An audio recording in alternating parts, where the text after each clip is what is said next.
Hi friends, welcome to சுபாஷ் சமையல். இன்றைக்கி வீடியோவில் நான் கேழ்வரகு உப்புமா வந்து செஞ்சுருக்கேன். ராகி உப்புமா. இது வந்து ஒரு ஹெல்த்தியான பிரேக்ஃபாஸ்ட் ரெசிபி. கால்சியம் வந்து இதில் ரொம்பவுமே அதிகம். கேழ்வரகு வந்து நம்ம வாரத்தில் 2 நாள் 3 நாள் வந்து இந்த மாதிரி எடுத்துக்கலாம். வாங்க ஃப்ரெண்ட்ஸ், எப்படி செய்கிறதுன்னு பார்க்கலாம். ஃப்ரெண்ட்ஸ், நீங்கள் என்னோடய சேனலை ஃபர்ஸ்ட் டைம் பார்க்குறதா மறக்காமல் சப்ஸ்கிரைப் பண்ணிக்கோங்க. கூட பெல் பட்டனையும் கிளிக் பண்ணிக்கோங்க. ஒரு கடாயில் 3 டேபிள் ஸ்பூன் அளவுக்கு எண்ணெய் ஊற்றிக்கலாம். கூடவே 1 ஸ்பூன் நெய்யும் சேர்த்திக்கிறேன். இந்த நெய் வந்து நல்லா உருகட்டும். உருகிதுமே நான் 1 ஸ்பூன் வந்து கடுகு வந்து சேர்த்திக்கிறேன். கடுகும் நல்லா பொரியட்டும். கடுகு பொரிஞ்சதும் 1 ஸ்பூன் கடலைப்பருப்பு, கூடவே கொஞ்சமாக முந்திரி பருப்பு சேர்த்திக்கலாம். கடலைப்பருப்பும் முந்திரி பருப்பும் ஒன்றாவே சேர்த்து ஃப்ரை பண்ணிக்கோங்க. அப்போ தான் வந்து எதுவும் கருகாமல் இருக்கும். கொஞ்சமாக கருவேப்பிலை சேர்த்திட்டு கூடவே 2 பச்சை மிளகாய் நீல வாக்கில் கட் பண்ணிவிட்டு அதையும் சேர்த்திக்கலாம். ஒரு சின்ன துண்டு இஞ்சி வந்து இந்த மாதிரி தட்டி அதையும் சேர்த்திக்கிறேன். இது எல்லாத்தையும் நல்லா வணக்கிக்கலாம்.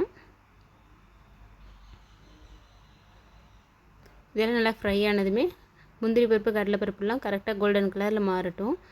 நான் ஒரு பெரிய வெங்காயத்தை வந்து பொடிசாக கட் பண்ணி அதையும் இதில் சேர்த்திக்கிறேன். உங்களுக்கு வெங்காயம் வந்து அதிகமாக வேணும்னா நீங்கள் 2 வெங்காயம் கூட சேர்த்திக்கலாம். இப்போ இது நல்லா வணங்கட்டும். வணங்கினதுமே ஒரு கப்பில் வந்து 1 கப் ரவை வந்து நான் எடுத்திருக்கேன். நார்மல் ரவை தான். அதையும் இது கூட சேர்த்தி ஒரு 5 மினிட்ஸுக்கு வந்து நல்லா அதோட வாசனை வர்ற வரைக்கும் நம்ம வந்து ஃப்ரை பண்ணணும். அந்த நெய் எண்ணெய் எல்லாம் சேர்ந்து ரவை வந்து நல்லா வந்து ஒரு 5 நிமிஷத்துக்கு வறுத்துக்கணும். நம்ம எந்த கப்பால் அளந்தோமோ அதே கப்பால் தான் வந்து ராகி மாவையும் நம்ம வந்து அளக்க போகிறோம். பாருங்கள், நல்லா ஃப்ரை பண்ணிவிட்டு காட்டுறேன். இது வந்து ஒரு 5 மினிட்ஸ் கண்டிப்பாக ஆகும். பாருங்கள், நல்லா ரவை வந்து நல்லா ஃப்ரை ஆகிடுச்சு. நல்லா ஒரு வாசனை வரும்.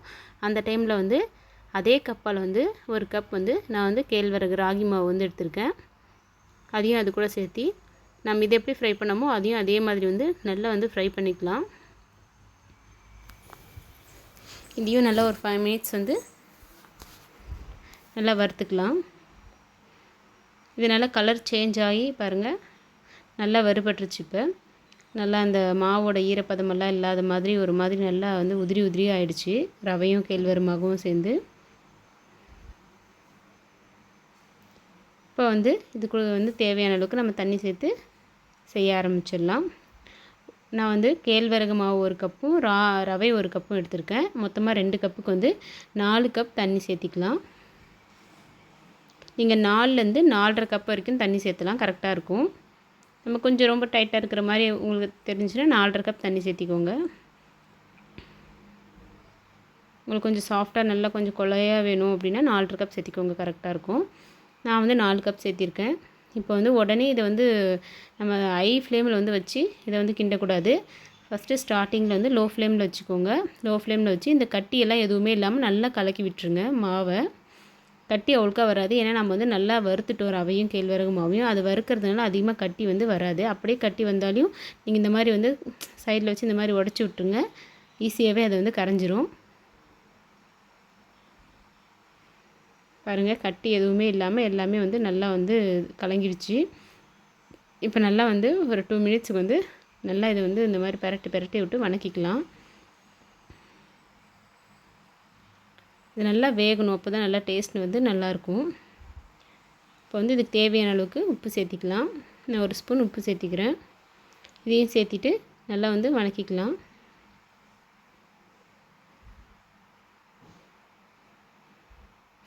நம்ம வந்து கேழ்வரகு மாவு சேர்த்திருக்கிறதுனால இது கொஞ்சம் வந்து இப்படி தான் தெரியும் பார்க்குறதுக்கு. ஆனால் டேஸ்ட் வந்து ரொம்பவுமே நல்லாயிருக்கும். நீங்கள் கண்டிப்பாக ஒரு டைம் செஞ்சு பார்த்துட்டிங்கன்னா அடிக்கடி இந்த மாதிரி தான் செய்வீங்க. நம்ம நார்மல் உப்புமா செய்ய மாட்டோம். நான் இப்போ வந்து 1 ஸ்பூன் நெய் வந்து சேர்த்திக்கிறேன். சேர்த்திட்டு அதையும் நல்லா வந்து ஒரு 1 மினிட்ஸ்க்கு வந்து நல்லா இந்த மாதிரி வந்து கலக்கி விடுங்க, அடி பிடிக்காமல். இப்போ என்ன பண்ணுறேன்னா அடுப்பை வந்து லோ ஃப்ளேமில் வச்சுட்டு ஒரு மூடி போட்டு ஒரு 5 மினிட்ஸ்க்கு வந்து இதை நல்லா வந்து குக் பண்ணி எடுத்துக்கலாம். இந்த 5 மினிட்ஸில் வந்து பார்த்திங்கன்னா நீங்கள் 5 மினிட்ஸ் அப்படியே வந்து ஓப்பன் பண்ணி பார்க்காம விட்டுறக்கூடாது. ஒரு 1 மினிட்ஸ்க்கு ஒரு டைம் வந்து எடுத்து மூடி ஓப்பன் பண்ணிவிட்டு நல்லா கலக்கி விட்டு வந்து நம்ம திருப்பி மூடி போட்டு வேக வச்சுக்கணும். ஒரு 5 நிமிஷம் வரைக்கும் அடிக்கடி எடுத்து பார்த்துட்டு நல்லா வந்து கிளறி விட்டுருங்க. இந்த மாதிரி இப்போ தான் அடி பிடிக்காமல் இருக்கும். பாருங்கள், இப்போவே நல்லா வெந்துடுச்சு. இந்த ரவையெல்லாம் நல்லா பெருசாகிடுச்சு. மாதிரி இல்லை.